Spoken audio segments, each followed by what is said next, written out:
Hai teman-teman, selamat datang kembali di channel Universitas Kreatif. Di edisi ini kita akan membahas sesuatu yang mungkin belum banyak orang ketahui. Fakta-fakta unik tentang makanan yang sering kita konsumsi sehari-hari, namun ada kandungan-kandungan yang jarang orang ketahui. Mari kita bersiap karena beberapa fakta ini mungkin akan membuat kamu terkejut. Fakta yang pertama yaitu madu tidak pernah basi. Madu adalah satu-satunya makanan yang tidak pernah basi. Fakta ini sudah terbukti oleh para arkeolog yang menemukan madu dalam makam-makam di Mesir pada 3000 tahun yang lalu, yang masih bisa dimakan setelah berusia ribuan tahun. Tapi mengapa madu bisa bertahan selama itu? Hal ini disebabkan oleh kombinasi faktor, termasuk kandungan airnya yang rendah dan sifat asamnya yang tinggi. Madu memiliki pH sekitar 3 hingga 4 atau 5 yang menciptakan lingkungan yang tidak ramah bagi mikroorganisme seperti bakteri dan jamur. Selain itu, enzim yang ditambahkan oleh lebah saat memproduksi madu menghasilkan hidrogen peroksida dalam jumlah kecil yang juga membantu melindungi madu dari kontaminasi. Dalam peradaban kuno, madu sering digunakan sebagai pemanis alami, pengawet, bahkan obat-obatan. Sifat-sifat alami madu yang luar biasa ini membuatnya tetap menjadi bahan yang sangat dihargai hingga saat ini. Jadi lain kali ketika kamu menambahkan madu ke dalam teh atau roti, ingatlah bahwa kamu sedang menikmati makanan yang bisa bertahan selama ribuan tahun. Fakta yang kedua yaitu coklat pernah digunakan sebagai mata uang. Tahukah kamu bahwa coklat pernah dianggap begitu berharga sehingga digunakan sebagai mata uang? Pada masa peradaban Maya dan Aztec di Mesoamerika, biji kakao tidak hanya dikonsumsi sebagai minuman coklat panas, tetapi juga digunakan sebagai alat tukar yang sah. Biji kakao sangat dihargai oleh suku Maya dan Aztec karena sulit didapat dan dianggap sebagai hadiah dari dewa-dewa. Suku Aztec misalnya menggunakan biji kakao untuk membayar pajak dan upeti kepada penguasa mereka. Bahkan ada catatan yang menyebutkan bahwa 100 biji kakao dapat ditukar dengan seekor kalkun besar.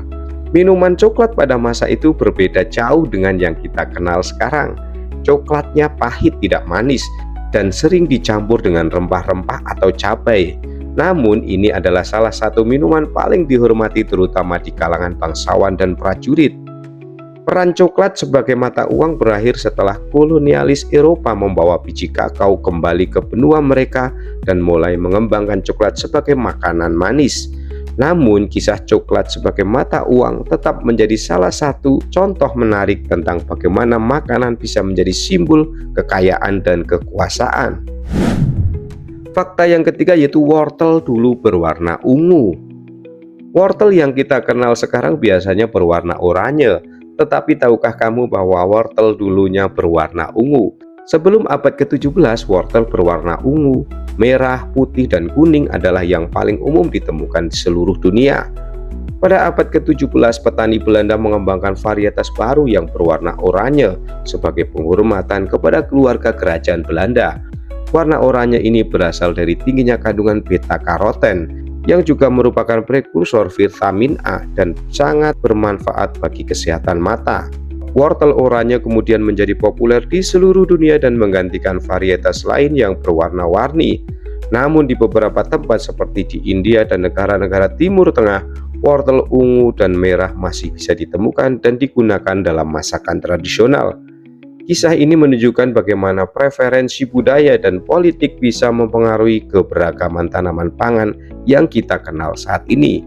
Jadi jika kamu pernah melihat wortel berwarna lain di pasar, ingatlah bahwa itu adalah cikal bakal wortel yang kita kenal sekarang.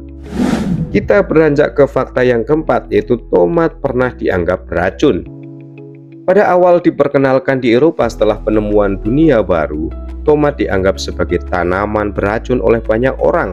Tomat pertama kali dibawa ke Eropa oleh penjelajah Spanyol pada abad ke-16 dan pada awalnya dianggap sebagai tanaman hias, bukan bahan makanan. Kekhawatiran bahwa tomat beracun berakar dari pengamatan bahwa beberapa orang yang memakan tomat dari piring timah mengalami keracunan. Ini terjadi karena tomat yang asam bereaksi dengan timah di piring, menyebabkan timah larut dan mencemari makanan. Bangsawan Eropa yang lebih sering menggunakan piring timah adalah yang paling berpengaruh oleh masalah ini. Mereka mulai mengaitkan tomat dengan penyakit sehingga menambah reputasi buruk tomat. Tidak sampai abad ke-18 tomat mulai diterima sebagai bahan makanan setelah ditemukan bahwa masalahnya bukan pada tomat, melainkan pada piring yang digunakan. Hari ini tomat menjadi salah satu bahan makanan yang paling umum di seluruh dunia, digunakan dalam berbagai hidangan mulai dari saus pasta hingga salad segar. Namun perjalanan tomat dari tanaman hias yang dianggap beracun menjadi bahan makanan pokok menunjukkan bagaimana persepsi dan ilmu pengetahuan bisa berubah seiring waktu.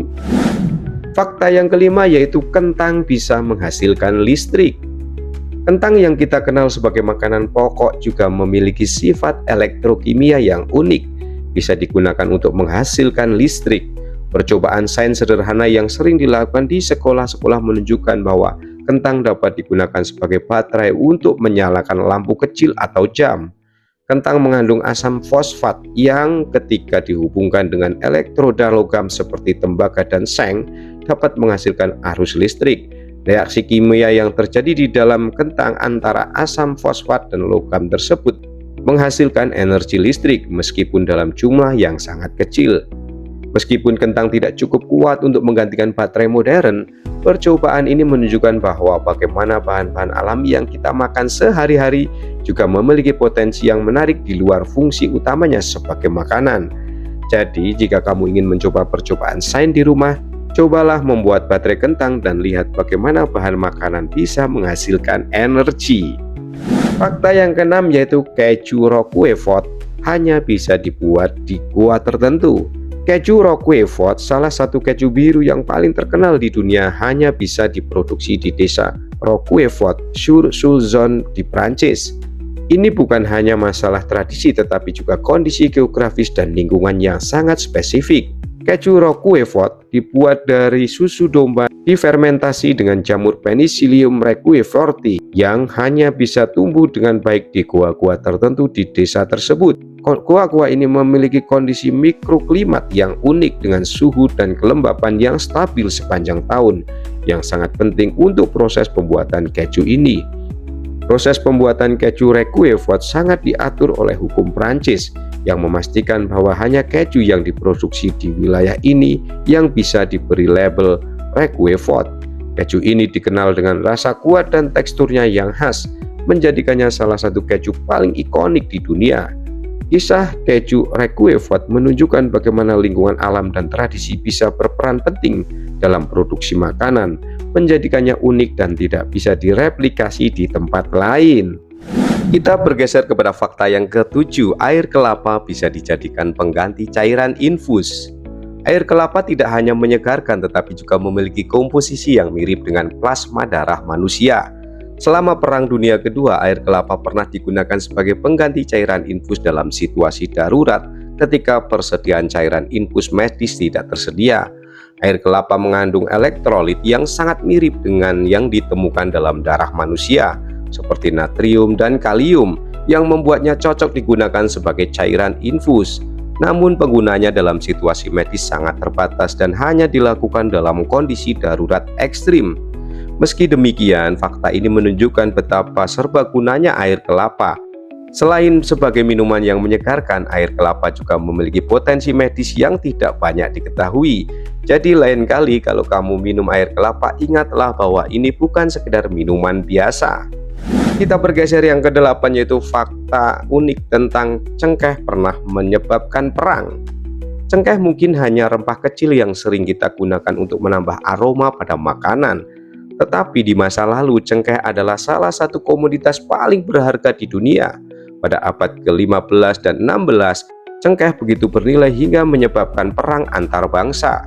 Kepulauan Maluku di Indonesia adalah satu-satunya tempat di dunia di mana cengkeh tumbuh secara alami. Kekayaan rempah ini membuat kepulauan tersebut menjadi pusat perhatian kekuatan kolonial seperti Portugis, Spanyol, dan Belanda, yang semuanya berusaha menjajah dan menguasai perdagangan rempah-rempah.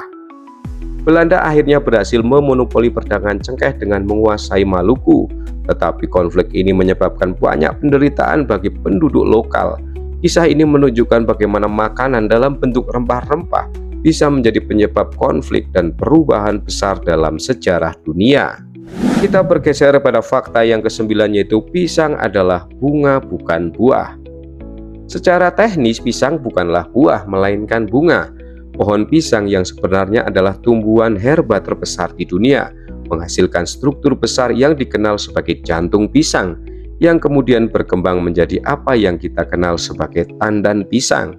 Setiap jantung pisang bisa menghasilkan sekitar 20 hingga 30 sisir pisang, dan setiap sisir bisa berisi sekitar 10 hingga 20 buah.